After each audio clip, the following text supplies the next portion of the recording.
도에서 영상 6도로 오늘과 비슷하거나 조금 높겠습니다. 내일 낮 최고 기온은 서울이 15도 등 전국이 12도에서 18도로 오늘보다 2도에서 3도 정도 높겠습니다. KBS 1라디오 4시 경제뉴스를 마칩니다. 지금까지 아나운서 최승돈이었습니다. KBS.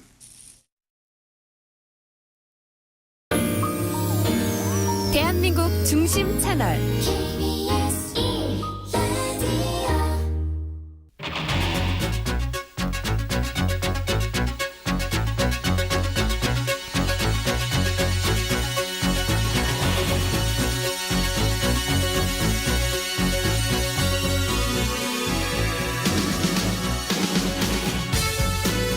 안녕하십니까. 성기영의 경제쇼 아나운서 성기영입니다. 한국 경제를 충격에 빠뜨렸던 한국 사회를 충격에 빠뜨렸던 전세 사기 광풍 아직 끝나지 않았습니다. 전세 사기 특별법이 시행된 지 반년이 넘었지만 피해자들의 악몽은 현재 진행형인데요. 세입자 가운데 일부는 셀프 경매를 통해서 집을 낙찰받고 있는데 이 과정에서 2차 피해를 입는 경우까지 나오고 있다고 합니다. 경매 절차와 주의할 점 자세히 알아보겠습니다. 디지털 기술이 발전하면서 스마트폰만 있으면 어디서든 물품 구입이나 서비스 이용 금액을 결제할 수 있게 됐습니다. 현금이 사라질 거란 전망도 나오는데요. 현금 없는 세상 어떤 모습일지 함께 생각해 보겠습니다. 이 시간 유튜브로도 함께합니다.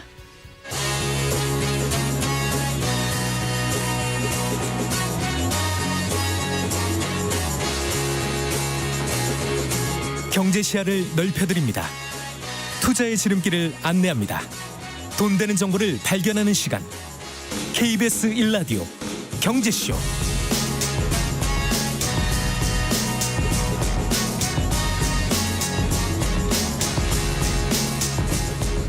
먼저 오늘의 경제 뉴스부터 살펴볼까요? 경제 뉴스 브리핑 손석구 경제평론가와 함께합니다. 어서 나오십시오. 네, 안녕하십니까. 안녕하세요. 자, 의대 증원을 둘러싼 갈등이 커지는 가운데 이제 서울대 의대 교수들이 의대 증원 그 1년 유예안을 타협안으로 제시했었다고 어제 이 시간 전해주셨잖아요. 예, 맞습니다. 근데 이제 정부와 대통령실이 사실상 거부한 거죠. 네, 어제부터 그런 조짐이 있었는데요. 일단 윤석열 대통령이 어제 수석 비서관 회의를 주재한 자리에서요. 의대 증원과 관련해서 원칙대로 신속하게 추진하라 이렇게 지시를 내렸습니다. 네. 그리고 이제 오늘 오전에는요. 장상윤 대통령실 사회수석이요. SBS 라디오에 출연을 해서 대통령실의 입장을 전했는데요. 일단은 의대 증원을 1년 유예하자는 안에 대해서 1년 늦추는 것에 피해가 더 막심해질 것이다. 그렇기 때문에 생각할 대안은 아닌 것 같다면서 거부 의사를 나타냈습니다. 네. 또 하나 제안했던 게 이게 있었죠. 외부 기관의 증원 숫자에 대해서 평가를 의뢰하자 이런 주장. 어제 서울대 의대 교수들이 주장한 거죠. 맞습니다. 네. 역시 위안으로 중지안으로 내놓은 것인데요. 증원 규모가 정부가 책임지고 결정을 해야 되는데 이걸 외부 기관에 맡기자는 게 정부의 책임을 회피하는 것이다. 이런 이야기를 했고요. 또한 그 2,000명 증원에 대해서 정부 입장은 확고하다. 정부가 생각하는 객관적이고 과학적인 근거를 설명하고 설득할 문제지 이걸 놓고 뭐 1,000명이냐 500명이냐 이런 식으로 주고받을 문제는 아니다라면서 서울대 의대 교수들의 제안을 일축했습니다. 지금 전공의들에 이어서 의대 교수들도 집단 사직 움직임을 보이고 있지 않습니까? 여기에 대해서도 입장을 내놨는데요. 네. 의대 교수들이 의사로서 하는 일은 의료법 적용을 받기 때문에 마찬가지로 집단 사직이라든지 개인적 특별한 사유가 아닌 것으로 나가면 의료법으로 업무 개시 명령을 내리게 되면 이건 법 위반이 되고 면허 정지 같은 행정 처분이 똑같이 적용되는 것이라고 말을 해서요. 의대 교수들에 대해서도 원칙대로 법 적용을 하겠다라는 뜻을 강조했습니다. 네. 그 의대 교수들로 구성된 비상대책위원회가 이제 어젯밤 회의를 열어서 뭐 사직서 제출 여부에 대해서 논의한 거죠. 네. 이 자리에서 이제 명확한 결론이 난 건 아닙니다. 하지만 이제 교수들마저 현재 집단 사직서를 제출하려는 움직임 자체는 커지고 있거든요. 이제 어젯밤 회의 같은 경우는 19개 의대 교수들로 구성된 이제 비상대책위원회가 공식 출범을 했고요. 이들이 이제 얘기를 한 건 오는 15일까지 사직서 제출 여부에 대한 논의를 마치기로 한 겁니다. 그래서 15일이면 이틀 뒤니까요. 시간은 좀 촉박하게 흘러가고 있다 이렇게 볼 수 있겠고 지금 대책위 위원장은 방재승 서울의대 교수협 비대위원장이 맡았는데요. 앞으로 비대위에 참여하는 의대 수가 더 늘어날 수 있다라고 합니다. 네. 지금 서울대 의대 교수들이 제안한 증원 1년 유예 또 증원 숫자에 대해서 외부 기관에 의뢰하는 중재안을 정부가 거부한 상태니까요. 현재는 서울대 울산의대 교수들만 사직서 제출을 결의한 상태지만 지금 상태라면 전국 의대 교수들이 사직서 제출에 가세할 가능성은 작지 않아 보이는 그런 상황입니다. 네. 자, 그리고 그 계속 늘어가던 가계대출 규모가 지난달에 조금 감소했다고요? 네, 그렇습니다. 금융위원회 금융감독원이 오늘 2월 가계대출 동향을 발표를 했는데요. 국내 금융권 가계대출 잔액이요 전달보다 1조 8천억 원 감소한 것으로 집계됐습니다. 네. 이게 따지고 보면 2023년 3월 이후에 11개월 만에 감소세로 전환한 거고요.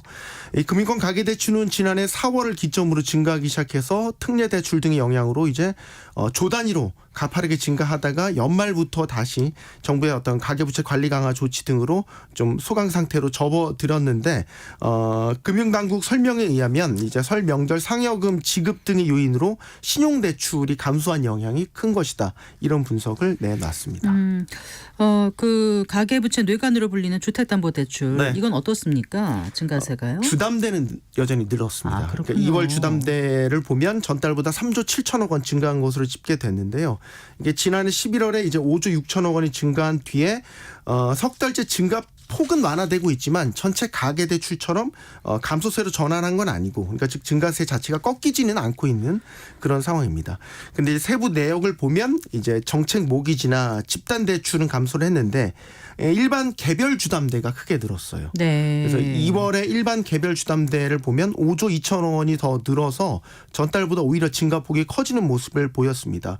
이유를 따져보면 이제 연말부터 보면 이제 시장 금리 자체가 좀 떨어지면서 금리 인하 효과가 이런 주담대 증가세에 영향을 미치고 있는 것으로 분석이 되는데 네. 가계대출의 전반적인 추이는 앞으로가 더 중요할 것 같습니다. 최근에 그 서울을 중심으로 아파트 거래량이 조금씩 다시 늘고 있거든요. 그러니까 아파트값 하락세가 장기화된 가운데 지난 연말부터 시장 금리가 조금씩 떨어지자 주택 매수 심리가 좀 기지개를 일부 지역에서 켜고 있어서 앞으로 가계 빚이 늘어나고 여기에 좀 영향을 미칠 것으로 보이고요. 또 하나 정책 대출 효과도 변수입니다. 네. 지난 1월 말부터 시행된 신생아 특례 대출 이게 지금 앞으로 가계비 증가하는 데 있어서 위험 요소로 하나로 꼽히는데 네. 신생아 특례 대출이 이제 1월 말에 시행을 해서 지금 2월 중순까지 보니까 3주 만에 3조 원 넘게 신청이 접수됐어요. 그렇군요. 네, 이게 이제 신규 주택 구입을 하거나 혹은 더 좀 저렴한 금리로 대출 갈아타기 이런 두 가지 목적이 있는데 대출 그 신청이 대출 잔액에 반영돼 아직 시차가 좀 걸리기 때문에 앞으로 가계비 증가세 이런 정책 대출 신생아 특례 대출이 얼마나 영향을 미칠지도 지켜봐야 될 것 같습니다. 네. 그 해외 쇼핑 플랫폼과 관련해서 네. 뭐 짝퉁 판매라든가 네. 뭐 유해 매체 유포 같은 문제가 이제 발생하고 있지 않습니까? 네. 이런 소비자 피해를 방지하기 위해서 정부가 어떤 뭐 종합 대책을 내놨다고요? 네, 오늘 공정거래위원회가 이 최상목 경제부총리 주재로 열린 비상경제장관회의에서요 해외 온라인 플랫폼 관련 소비자 보호 대책이란 거를 발표를 했습니다. 네. 이게 말이 해외 온라인 플랫폼이지 사실상 중국 그 온라인 플랫폼 업체들을 겨냥한 겁니다. 네. 일단 그동안 끊임없이 제기돼 왔던 문제가 국내 업체들과의 역차별 문제. 이 부분이 계속해서 제기됐거든요. 일단 여기 이 역차별 문제를 해소하는 데 역점을 뒀는데 일단은 해외 온라인 플랫폼에 대해서 국내법이 차별 없이 집행될 수 있도록 관리를 강화하겠다는 건데 예를 들면 이런 겁니다. 경쟁 제한 행위를 했다라든지 아니면 국내 입점 업체들을 대상으로 뭐 지위 남용을 했다라든지 이런 공정거래법 위반 행위에 대해서 모니터링을 강화하겠다라는 게 하나가 있고요. 네, 네. 또한 이제 소비자 보호 의무 이행을 위해서 일정 규모 이상의 해외 사업자에게는 대리인 지정을 좀 의무화하도록 네. 이 대리인들이 나중에 법적 조치 같은 걸 받을 때 이제 그 역할을 수행을 하게 되는 거죠. 이런 것들을 의무화하도록 전자상거래법 개정을 추진하기로 하겠다. 이 내용도 포함됐고요. 또 하나 그 식품의약품안전처 같은 경우는 이제 위해성의 식품이나 의약품 관련된 불법 유통 혹은 부당 광고 등을 적발을 해서 이런 것들을 좀 광고를 차단해 달라 이런 것들을 온라인 플랫폼에 하겠다라고 계획을 내놨고요. 네. 특허청이나 관세청은 이제 소위 짝퉁 가품으로 인한 피해를 예방하기 위해서 통관 단계에서 가품 적발을 강화하겠다. 그리고 이런 후속 조치 후에 결과를 회신하는 자정 시스템도 도입하겠다 이런 내용도 발표를 했습니다. 네. 해외 하나만 더 말씀드리면 해외 온라인 플랫폼이 이제 성인 용품 같은 걸 판매할 때 나이나 본인 확인 여부 이런 것들 청소년 보호 조치들도 이행됐는지를 중점적으로 점검하기로 했고요. 또 하나 해외 플랫폼 업체들과 자율협약을 체결하기로 했습니다. 그래서 네. 이 자율협약을 통해서 소비자 보호라든지 분쟁 발생 시에 어떻게 대처할 것이다라든지 이런 가이드라인을 만들기로 한 거죠. 네. 근데 좀 일찍 좀 대책을 마련했어야 되지 않나 이런 지적들이 꽤 있더라고요. 맞습니다. 이게 해외 아까 말씀드린 대로 이건 사실 이제 중국 온라인 쇼핑몰 업체들을 겨냥한 대책이다 이렇게 봐야 되는데 대표적인 게 이제 테무 그다음에 알리익스프레스 네. 이런 것들이 대표적인데요.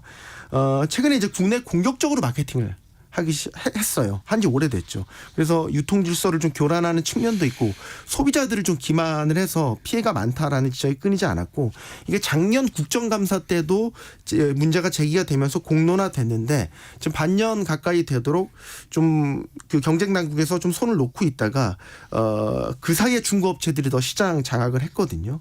그래서 좀 늦은 대책, 뒷북 대책이 아니냐라는 지적이 나오고 있고 실효성에도 의문이 제기되는 게 네. 예를 들어서 아까 마지막에 말씀드린 자율협약 같은 경우는 자율협약입니다. 자율이니까 강제성이 없겠네요. 강제성이 없죠. 예, 그래서 가이드라인을 만든다고 해도 과연 거기에 얼마나 적극적으로 응할지가 의문이 있는 거고요. 또한 이 아까 국내 대리인 지정 제도 같은 경우도 2021년에 이미 추진된 바가 있다가 무산됐었습니다. 네. 지금 22대 총선 앞두고 있잖아요. 네. 그래서 실제 법 개정까지 시간이 좀 걸릴 것이다. 이런 점들이 지적되고 있습니다. 알겠습니다. 잘 들었습니다. 고맙습니다. 고맙습니다. 경제 뉴스 브리핑 손서구 경제평론가와 함께했습니다.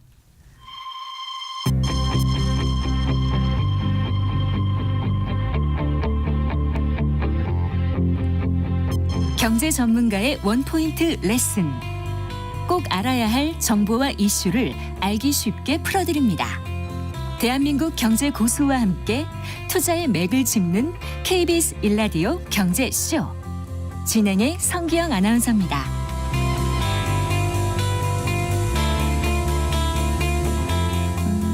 전세 사기의 주 무대였던 서울 강서구 화곡동 일대에 작년 한 해 경매 건수가 전세 사기 이전과 비교해서 3배를 기록했다고 합니다. 경매를 통하면 이 보증금 회수가 가능한 건지 또 살고 있는 집에 경매가 들어오면 어떻게 해야 하는지 그리고 셀프 경매는 어떻게 해야 되는 건지 그 과정도 짚어보겠습니다. 부동산 전문 변호사입니다. 법무법인 신목의 김예림 대표 변호사 스튜디오에 모셨습니다. 반갑습니다. 네, 안녕하세요. 안녕하세요. 기사에 실린 그 경매 현황 사진 보고 깜짝 놀라신 분들 많으실 것 같아요. 강서구 화곡동 일대가 막 경매 딱지로 이렇게 빨갛게 이렇게 덮여 있는 그런 네. 이제 사진을 보신 분들 많으실 텐데 실제로 이 전세 사기가 기승을 부렸던 지역을 중심으로 경매 물건이 쏟아지고 있다면서요. 네, 실제로 이제 강서구 화곡동 말씀하셨던 곳 같은 경우도 2021년이랑 비교했을 때 거의 경매 건수가 3배 정도 늘었다라고 보실 수가 있고요. 네. 이제 그 경매 건수로는 사실 그 1월에 진행한 것만도 지금 한 592건 정도가 올 되거든요. 1월 말씀이시죠? 예. 네. 그래서 작년 이제 같은 기간이랑 비교했을 때 한 5배 정도 늘어난 수치로 보실 수가 있을 것 같고 네. 이 화곡동 말고도 뭐 신월동이라던가 뭐 신림동 그리고 뭐 개봉동 같은 곳들도 이제 전세 사기 피해가 많았던 곳이거든요. 네. 이런 곳들도 이제 경매 사건들이 상당히 많이 늘어나고 있다라고 네. 보실 수 있을 것 같아요. 뭐 500건, 1000건 이런 게 그냥 그런가 보다 하지만 그렇게 고통을 겪는 당사자들이 그만큼 많다는 얘기고 그 가족까지 생각하면 정말 많은 분들이 눈물을 흘리고 있는 건데요. 자, 어떻습니까? 정부가 그 전세 사기 처음에 이제 탁 터졌을 때 화곡동 네. 대규모 전세 사기 그 피해가 터졌을 때 그 피해자들을 대상으로 경매 절차를 유예할 수 있는 특별법을 제정하지 않았습니까? 예, 그랬었죠. 이제 네. 경매 절차 관련해서 그 현재 경매가 진행이 된다라고 하면은 이제 그 임차인이 유예 신청을 할 수가 있었어요. 네. 그렇게 되면 1년 정도는 이제 유예가 가능하고 또 이제 연장이 필요한 경우에는 또 연장도 가능하도록 그렇게 이제 특별법에 내용이 들어가 있었죠. 네. 그러니까 일단 지자체가 유예 신청 접수를 받아가지고 뭐 전세 사기 피해 지원위원회 넘기면 여기서 이제 경매 유예가 되는지 아닌지 결정을 해주는 거잖아요. 예, 내가 맞아요. 경매 예. 유예 해달라고 다 하는 건 아니잖아요. 예, 그렇죠. 그럼 예, 지금 예. 나온 많은 그 경매 물건들이 다 유예 물건은 아닌 거고 예. 일반적인 경매 물건에다가 또 유예가 된 거는 아직은 이제 경매에 나와 있지 않은 걸 거잖아요. 네. 네. 그러면 아까 1년도 유예가 되고 2년도 유예가 된다 그러셨나요? 1년의 범위 내에서 지금 유예하도록 돼 있는데 네. 연장이 필요한 경우에는 또 연장이 가능하도록 돼 있기 때문에 네. 거의 이제 유예 기간이 끝난 매물들이 좀 많을 수 있다라고 보실 수 있을 것 그러면 같아요. 유예해 준 게 언제부터 유예해 준 겁니까? 작년에 전세 사기 특별법 나온 이후인가요? 6월 그렇죠. 네, 이후예요? 1년 정도 지금 지났으니까 거의 유예 기간이 끝난 곳들이 많다라고. 올 네. 6월이면 1년이 이제 네. 다가오는 거네요. 네, 네. 마음들이 무척 불안하실 것 같아요. 네. 네. 근데 전세 사기 특별법이 어떤 사람들을 대상으로 일단 구제를 해준다고 나온 거죠? 이게 사실 처음에 특별법 제정될 때 여러 네. 가지 논란들이 좀 있었어요. 왜냐하면 요건 자체가 너무 까다롭기도 하고 또 애매한 부분들도 있다. 네. 이런 부분들이 있었는데 일단 현재 이제 특별법에서 요건이 정해진 걸 보시면은 일단 인도를 받고 그리고 주민등록까지 마치신 경우 그러니까 대항력이라고 하죠 법적으로는. 네. 그래서 제3자에게도 내가 이런 임대차 보증금을 돌려받을 수 있는 권리가 있다라고 대항할 수 있는 이런 힘을 갖추신 분들. 그리고 두 번째로 이제 임대차 보증금이 기본적으로 3억 원 이하여야 돼요.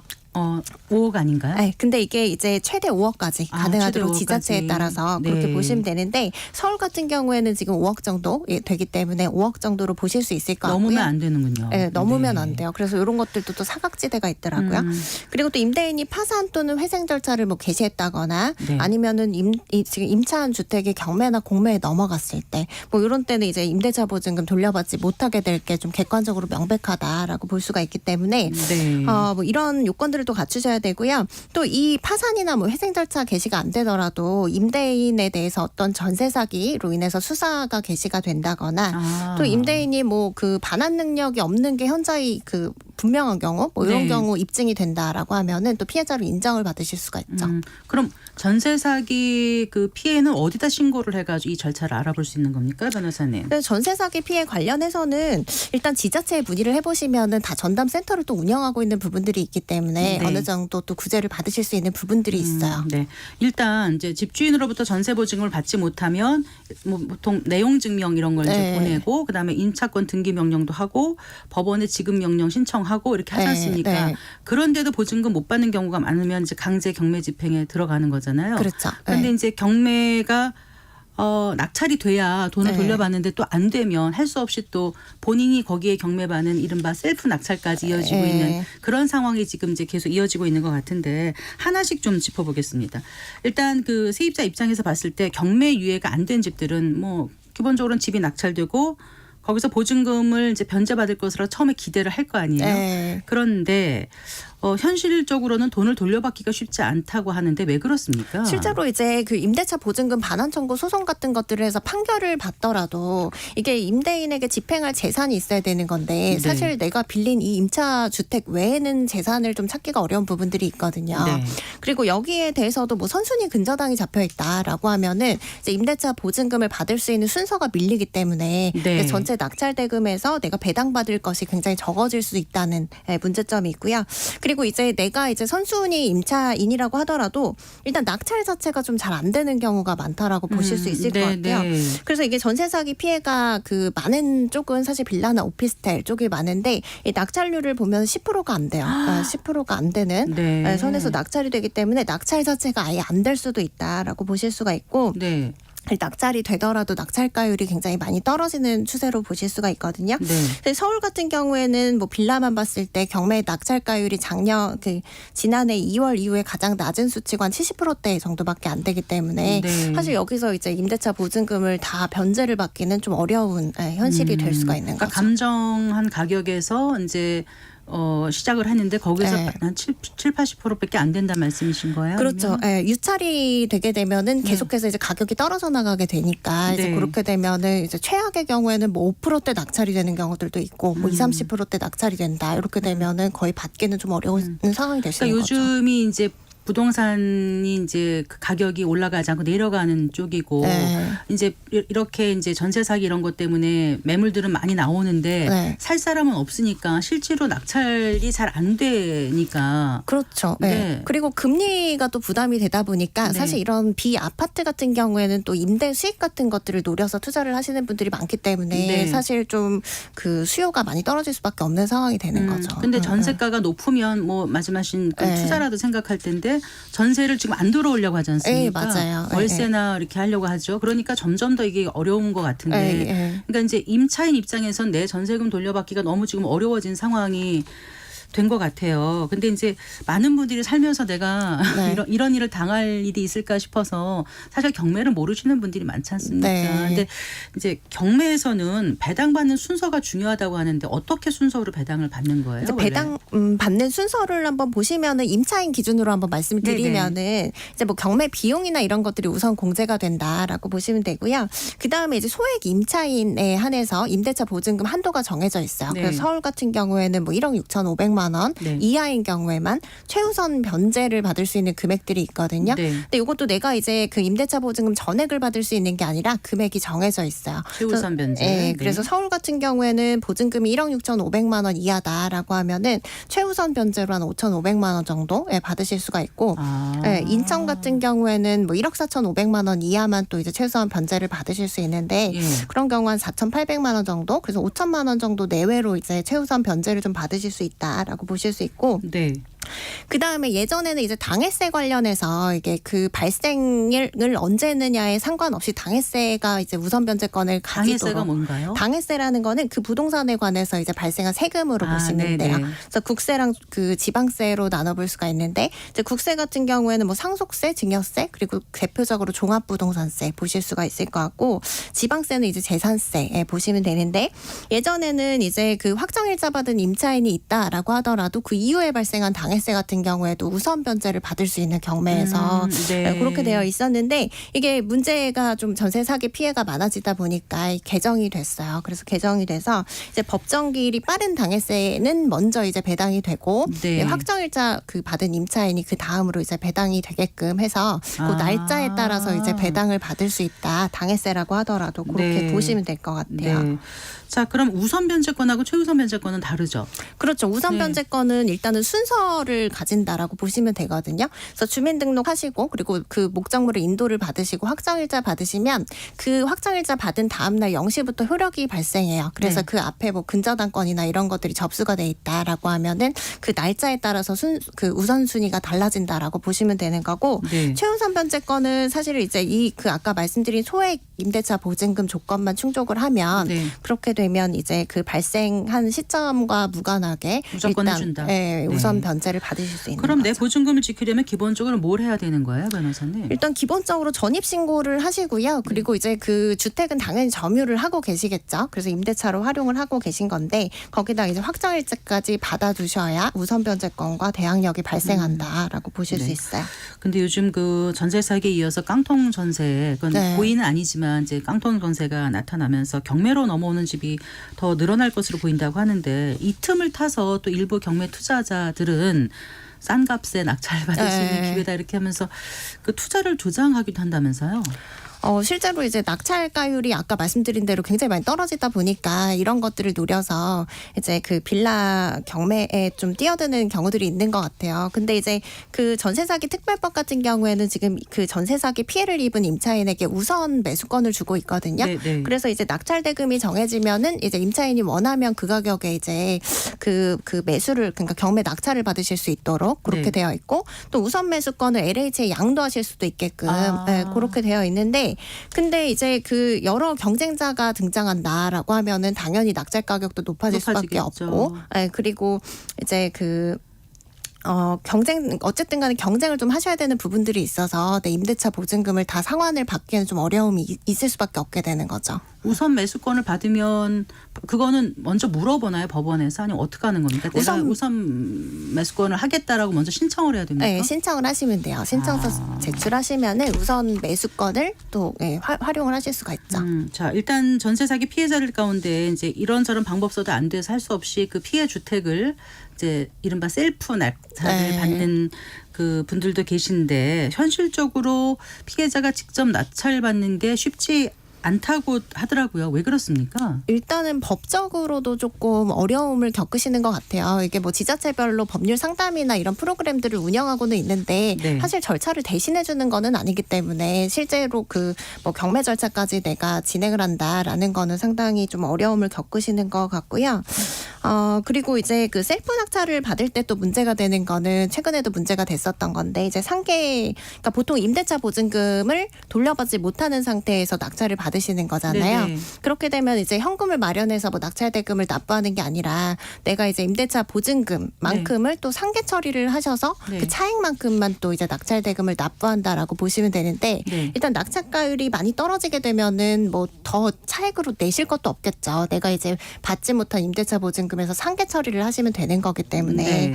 근데 뭐 이런 부분 관련해서 대부분 이제 전세 같은 경우에는 전세자금 대출을 통해서 조달을 하시다 보니까 이게 그 전세자금 대출 채권 자체 은행에서 질권을 설정한 사례들이 많아요. 네. 그렇게 되면 이제 은행에서는 질권이 설정돼 있고 이 그 임차 주택이 경매에 넘어가면 네. 이제 채권 신고를 하게 되거든요. 네. 그렇게 됐을 때는 이제 은행에서 먼저 받아갈 수 있는 권리가 있기 때문에 상계가 안 돼요. 임대차 보증금이랑. 상계 될 줄 알고 했는데 네. 결국 상계가 안 됐다는 그렇죠. 거죠. 네. 저희가 몇 주 전에 방송 시간에서 이 얘기를 잠깐 했던 것 같아요. 네. 네. 그래서 그렇게 되면은 사실 이제 경매 낙찰 대금은 보통 경매 일반적인 경매 같은 경우에 4주 안에 또 낙찰 대금을 납부를 하셔야 되거든요. 네. 근데 그때 이제 상계가 안 되면 일시에 낙찰 대금을 납부를 하셔야 되는 네. 문제가 있어요. 그렇게 되면 몇 억이나 되는 금액을 이제 한 번에 납부하실 수 있는 여력이 없기 때문에 네. 실제로 이제 낙찰을 포기하게 되는 그런 사례들도 낙찰을 생기는 포기하면은 거죠. 처음에 이제 경매할 때 자기가 거는 입찰 보증금인가요? 네. 그거를 그러면은 4주 안에 내지 못하면 그거는 포기하고 나와야 되는 거죠. 예, 그렇게 되는 거죠. 전세 사기 네. 피해자인데도 네. 이런 걸 좀 어떻게 좀 구제해 줄 수 있는 방법은 없는 건가요? 네, 실제로 이제 은행 입장에서도 이게 질권을 설정해놨고 경매가 넘어갔다라고 하면 채권 신고를 또 안 할 수는 없는 상황이 되거든요. 네. 그래서 이런 부분들이 있다라고 하면은 사실 그 뭐 채권 신고를 하더라도 좀 상계 처리가 가능하게끔 특별법이 좀 개정이 된다거나 현실적으로 좀 마련이 돼야 될 필요는 있을 것 같아요. 그 전세 사기 피해를 입은 임차인이 이제 셀프 낙찰을 받으면 그 낙찰받은 주택이 있지 않습니까? 네. 그러면은 거기에다 근저당을 설정하는 방식으로 하면 그 괜찮지 않나요? 채권 회수가 나중에 가능하니까 굳이 경매 단계에서 네. 그 전액 현금 회수를 해야 되는 건가 이런 생각이 들어요. 네, 그렇게 하셔도 되죠. 근데 어쨌든 간에 이제 근저당권을 또 설정하는 데까지 시차가 있기 때문에 그거 관련해서 어떻게 처리할 것인가 이런 부분들은 좀 상세하게 좀 구체적으로 다뤄줘야 될 필요는 있을 것 같아요. 네. 자, 그럼 셀프 낙찰을 받는 경우에 어떤 걸 준비를 해야 합니까? 이제 셀프 낙찰을 받으시면 어쨌든 경매 절차에 참가를 하시는 거라서 그렇게 어렵게 생각은 안 하셔도 돼요. 근데 네. 이제 경매 같은 경우에는 그 현장에 가셔야 돼요. 법원 네. 현장에 가셔야 되는데 신분증이랑 뭐 도장 그리고 입찰 보증금 준비해서 가시면 되고요. 이제 공매 같은 경우에는 이제 그 사이트 온라인 사이트로도 또 참가를 하실 수 있는 부분들이 있기 때문에 네. 이런 부분들을 좀 참고를 하셔서 낙찰 절차를 준비를 하시면 될 것 같아요. 입찰 보증금이란 거는 현장에서 그러면은 현금으로 지급을 합니까? 아니면은 송금을 합니까? 어떻게 해야 되는 거예요? 송금을 하셔도 되고요. 이제 네. 현금으로 지불을 하셔도 되는데 보통 이제 송금으로 처리하시죠. 당연히 카드 결제는 안 되겠죠. 네, 카드는 안 되겠죠. 네.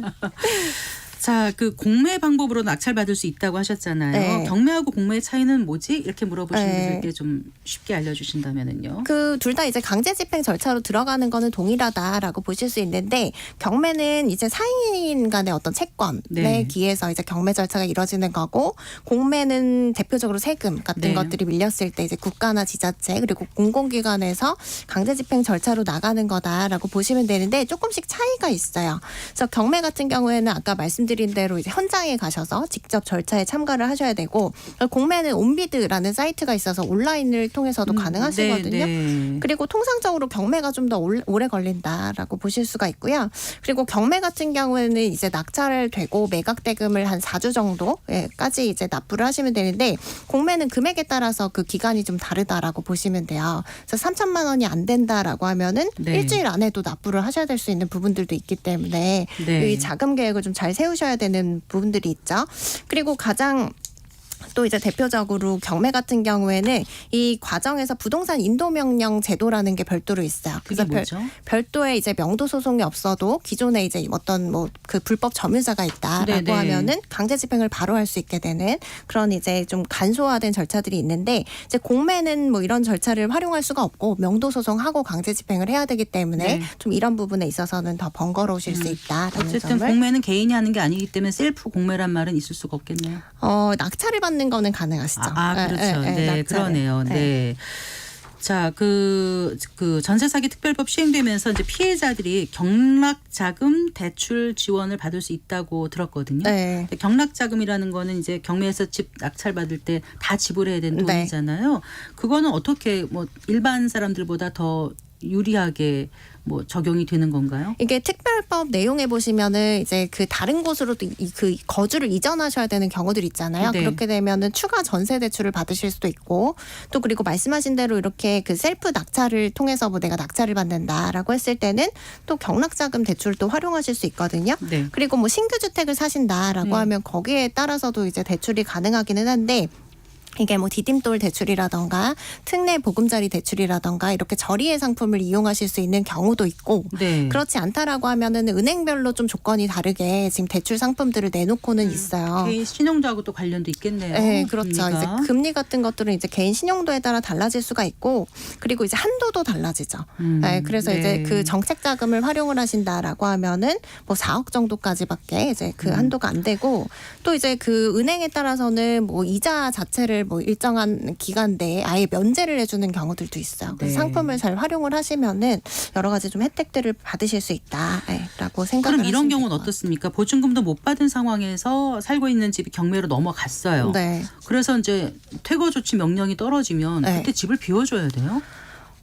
지금 그 어떤 그 임차인인지에 따라 좀 다를 수는 있는데 어쨌든 간에 임대차 기간이 남아있다라고 하면은 임대차 기간 끝날 때까지는 거주를 하실 수는 있어요. 네. 근데 지금 임대차 기간이 안 남아있는 상태다. 그리고 어떤 이제 뭐 대항력을 갖추거나 뭐 이런 것들이 없다라고 하면은 그러면 이제 집을 비워줄 수밖에 없는 상황이 되시는 거죠. 그럴 때 임차권 등기 명령을 해야 되나요? 그때는 이제 그 대항력을 갖춘 임차인인 경우에는 뭐 그 임대차 보증금을 뭐 배당 요구해서 받으셔도 되고 네. 그게 아니고 그냥 이주를 하신다라고 하면은 뭐 대항력을 갖추지 않은 경우에는 사실 해당 사항이 없어서 임차권 등기 명령 같은 경우에도 이제 그 임대인의 다른 재산에 집행을 해보실 수밖에 없게 되는 거죠. 그러면 혹시 안 빼주고 나는 못 받으니까 못 나가겠다 버티는 수는 있나요?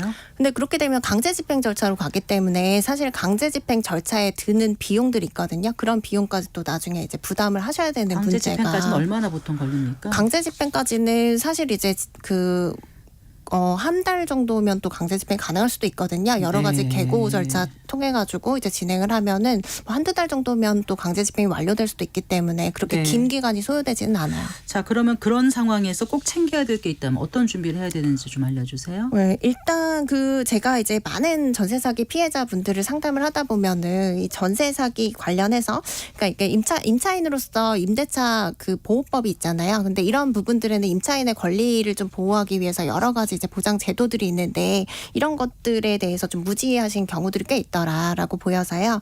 기본적으로 이제 대항력과 우선 변제권을 갖추려고 한다면 네. 그럼 전입 신고하시고 이제 확정일자 받으셔야 되는데 이런 것들도 안 해두신 경우들이 있더라고요. 네. 그러니까 이런 것들도 안 해두신 경우가 있고 그리고 이제 그 보통 이제 전세 사기 피해는 한 번에 이제 그 뭐 예를 들어 빌라가 몇 동 있다라고 하면은 또 일시적으로 일어나는 경우들이 많아요. 그래서 피해자들이 한 번에 많이 발생하게 되는 그런 사례들이 있기 때문에 네. 좀 주변을 보시면서 이제 다른 사람들이 그 같은 임대인에게 임대차 보증금 돌려받지 못했다라고 하면은 좀 발빠르게 대처하실 필요가 있거든요.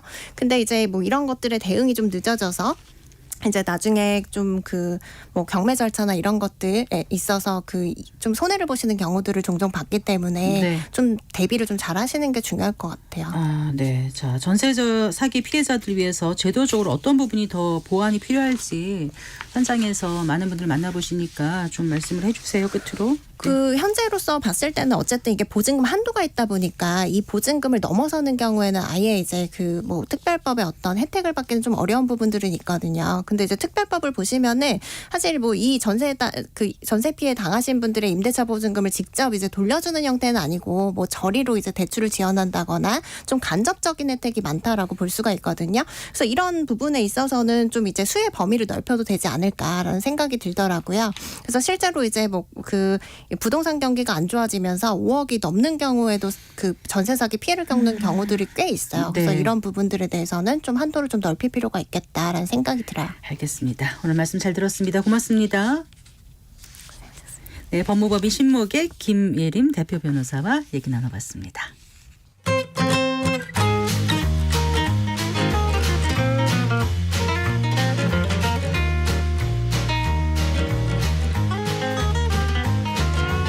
경제 맛집 투자 핫플.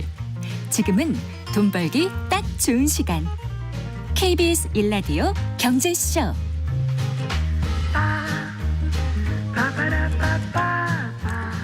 디지털 기술의 혁신으로 새롭게 창출되는 상품과 서비스가 우리 경제와 일상에 미치는 영향에 대해서 알아보겠습니다. 디지털 이코노미, 오늘도 KDI 한국개발연구원 김동영 박사와 함께하겠습니다. 어서 나오십시오. 안녕하세요. 안녕하세요. 자, 오늘 디지털 시대의 결제 시스템에 대해서 말씀해 주신다고요? 예, 이 디지털 기술이 발전하면서 우리가 이 온라인을 가장 현실에서 잘 느낄 수 있는 분야가 결제 분야인데요. 네. 이게 너무나 익숙하다 보니까 사람들이 잘 느끼지 못하고 있는 것 같습니다. 원클릭으로 이제 모든 상품을 구입할 수도 있고, 우리가 신용카드를 놓고 나와도 핸드폰만 있으면 얼마든지 결제를 할 수 있는 시대가 됐죠. 네. 그래서 근데 이게 공기처럼 우리가 알려져 있다가 결제가 얼마나 중요한지 2020년에 처음으로 깨닫게 된 사태가 일어나는데 판교 데이터 센터 화재입니다. 2년 전이죠. 2022년. 그렇죠. 네. 이 결제가 멈추다 보니까 이제는 누군가에게 돈을 낼 수가 없게 됐고, 누군가는 생업이 멈추는, 그리고 대한민국의 많은 기능이 멈추는 걸 경험을 하면서 네. 이 결제가 디지털화되면서 굉장히 많은 것들이 깊어지고 넓어졌구나라는 걸 처음 느끼게 된 계기였습니다. 그래서 오늘은 네. 이 디지털 시대의 결제 시스템 한번 알아보려고 합니다. 자, 그 결제하면 물건을 뭐 사거나 아니면 서비스 이용하면서 대금 치르는 걸 말하잖아요. 그렇죠. 네. 이 결제라는 걸 좀 정의를 하고 넘어가면요, 이제 말씀하신 것처럼 물건을 구입하면서 뭔가 대가를 치르는 행위입니다. 뭐 이제 조금 딱딱하게 표현을 하면 채무를 이행하는 방법입니다. 어려워지고 있습니다. 그렇죠. 네. 네. 우리가 물건을 구입한다는 것 자체가 네. 물건이라는 빚을 받은 거고요. 네. 거기에 대한 대금을 치르면서 그 빚을 청산하는 행위, 이걸 우리가 결제라고 합니다. 네. 근데 결제를 하려면 지갑에 있는 그 돈이 필요합니다. 현금이 필요하겠죠. 네. 물론 현금만 필요한 건 아닙니다. 상대방이 받아만 준다면 네. 그들이 원하는 무언가로 대가를 다 치를 수가 있습니다. 밥 먹고 계란을 준 달걀을 그렇죠. 준다든가. 혹은 이제 사인을 해서 주시면 거기서 이제 밥을 준다거나, 김영란법만 아니면 그런 네. 거 다 가능합니다. 뭐 1600년대였다면 튤립이 엄청난 거래 수단이 될 수도 있었을 거고, 네. 뭐 비트코인으로 누가 피자 사 먹었다가 땅을 치고 후회한다는 얘기들도 하잖아요. 맞아요. 네, 다 결제는 아무거나 다 할 수 있습니다. 서로 합의만 된다면요. 네. 근데 이제 결제라고 하는 건 경제에서는 굉장히 중요합니다. 중요하죠. 아주 작은 섬이 있다고 가정을 하고 예를 들어볼까 싶은데요. 어느 작은 섬에 호텔이 하나 있다고 칩시다. 그리고 정육점 주인하고 농부하고 이 트랙터 파는 정비소가 이 정도가 갖춰진 한 섬입니다. 예. 근데 이제 관광객이 놀러 와가지고 10만 원을 호텔 주인한테 결제를 합니다.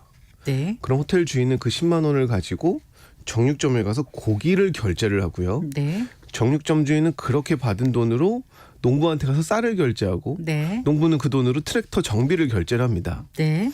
그런데 그 다음날 이 게스트가 와서 호텔이 마음에 안 들었다고 10만 원을 환불해달라고 합니다. 네. 그럼 호텔 주인은 환불을 해주겠죠. 그리고 관광객은 떠납니다. 호텔 주인은 10만 원을 잃었지만 결제가 됐을 때하고 안 됐을 때의 차이는 굉장히 큽니다. 10만 원이란 돈은 사라졌지만 그 10만 원은 이미 흘러가서 다른 사람들이 그것으로 경제활동을 했고, 네. 무언가가 흘러갔거든요. 상품과 서비스들이. 그래서 이 결제라고 하는 시스템이 마비가 되게 되면 경제 전체가 마비가 되는, 우리는 너무 익숙하게 여겨지는 행위들이지만 사실 한 경제에서는 굉장히 중요한 하나의 시스템인 겁니다.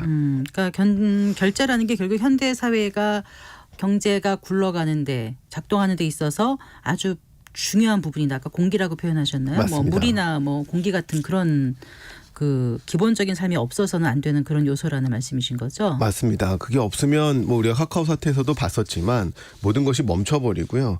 그러다 보면 금융시장은 물론이고 상거래, 고용 이런 것들에 다 문제가 생기게 됩니다.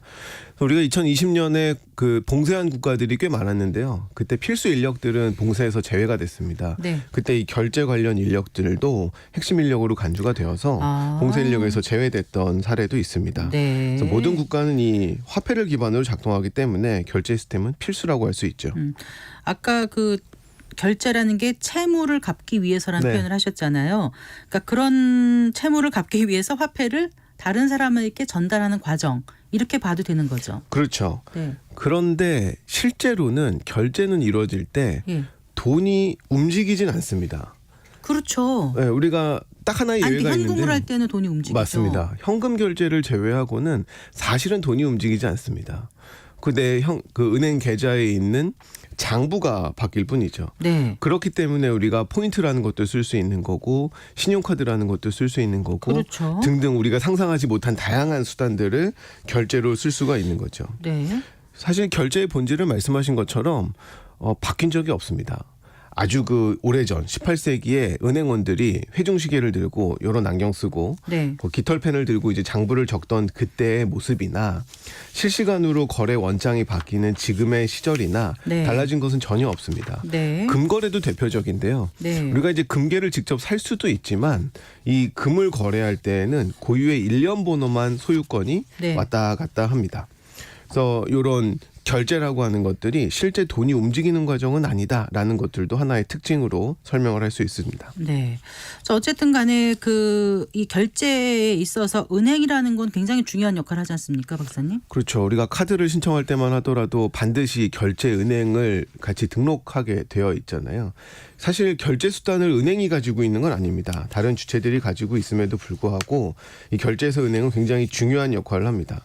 모든 사람들이 하나의 은행을 쓴다면 간단합니다. 그런데 각자 다른 은행을 쓰기 때문에 결제라는 행위가 있으면 A은행에 있는 장부와 B은행에 있는 장부가 동시에 바뀌어야겠죠. 돈이 네. 흘러가니까요. 그래서 매일매일 은행들은 정산이라는 과정을 하는 거고요. 그래서 이러한 방식들은 과거나 지금이나 디지털 방식으로 바뀌었을 뿐이지 예나 지금이나 다를 바가 없다. 이렇게 설명을 하고 싶습니다. 그러니까 원장에서 내용이 바뀌는 건데 그게 지금은 디지털로 바뀌었다 이 말씀이신 그렇죠. 거잖아요. 맞습니다. 어쨌거나 지금은 현금을 쓰지 않은 그 경향이 훨씬 더 심해지지 않았습니까? 굉장히 급속도로 현금을 안 쓰는 것 같아요. 맞습니다. 이 원장의 디지털화가 진행되면서 생기는 일들인데요. 그리고 다양한 결제 수단들이 생기다 보니까 사실 현금을 쓸 일들이 실제 생활에서 많이 줄어들고 있죠.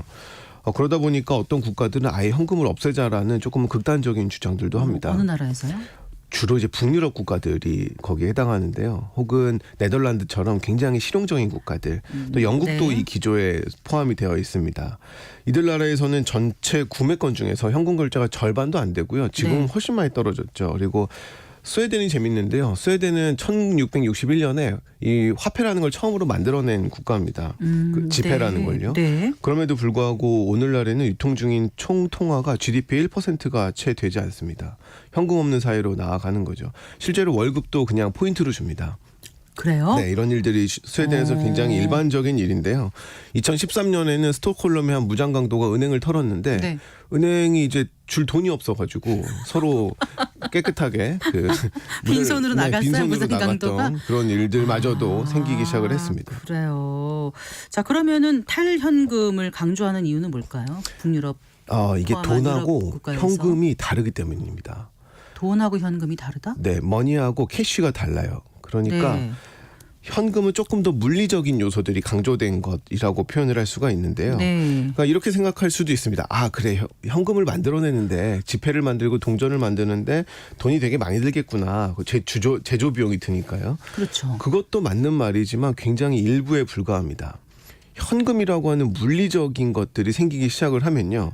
누군가가 수송을 해줘야 되고요. 그렇죠. 유통을 해줘야 되고요. 네. ATM기에 채워줘야 됩니다. 보안도 필요하죠. 그렇죠. 그 과정에서 엄청난 비용들이 발생을 합니다. 네. 그리고 이것은 현금이 많고 적음에 상관없이 발생하는 고정 비용입니다. 그렇죠. 그러니까 현금이 다 없어져야만 없어질 수 있는 그런 비용들인데 이게 전 세계 GDP의 0.4%까지도 그 비용으로 추산을 하거든요. 현금을 유지하기 위한 비용으로. 그렇죠. 아. 그래서 현금을 없애서 이런 비효율을 줄이자라는 주장들이 존재를 하는 겁니다. 그러면 현금이 다 사라지면 어떻게 될까요? 금융 시스템에 어떤 영향이 있을지 참 감이 안 오는데요. 그렇죠. 아마도 현금이 주로 결제 수단이었던 시절에는 다소 무서웠을 겁니다. 그런데 앞서 말씀드린 것처럼 머니하고 캐시는 다른 개념이고 네. 캐시가 없어도 돈이라는 건 얼마든지 만들어낼 수 있기 때문에 대다수의 경제학자나 은행가들은 실질적으로 현금이 없어진다 하더라도 이 시스템의 문제는 없을 거라고 예상을 합니다.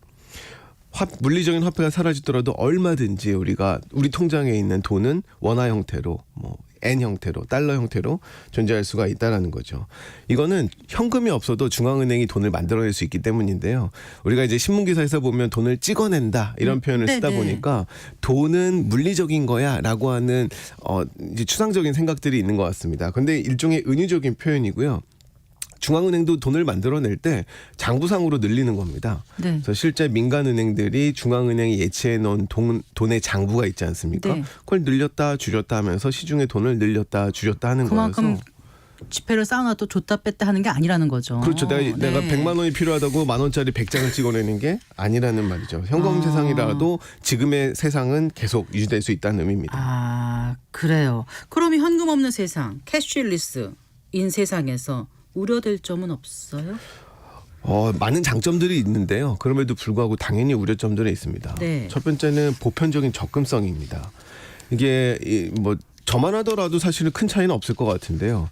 저희 할머니를 생각을 해보면 네. 현금 없이 결제할 수 있는 방법이 있다라는 걸 모르실 수도 있고요. 아신다고 하더라도 그것을 어떻게 활용하는지를 모를 수가 있습니다. 네. 그래서 모든 것이 다 디지털화 돼버린다면 이제는 결제할 수가 없는 일들이 발생을 하게 되고요. 네. 또 하나는 전쟁이 났다고 가정을 해보면 이제는 미사일 쏠 필요 없이 그 국가가 네. 우리나라의 결제 시스템만 해킹해버리면 우리나라의 경제는 그냥 멈춰버릴 수도 있는 그러한 상황이 될 수도 있기 때문에 네. 현금이 아예 없어지는 것들이 그렇게 장점만 있냐? 그건 아닙니다. 그래서 스웨덴도 2020년에 현금 서비스 의무 제공법을 만들어서 네. 현금을 일정 비율은 반드시 유지하도록 법으로 강제하고 있습니다. 현금을 없애자고 하면서도 또 그 현금 서비스 의무 제공법은 만들었어요. 그렇죠. 해보니까 아는 거죠.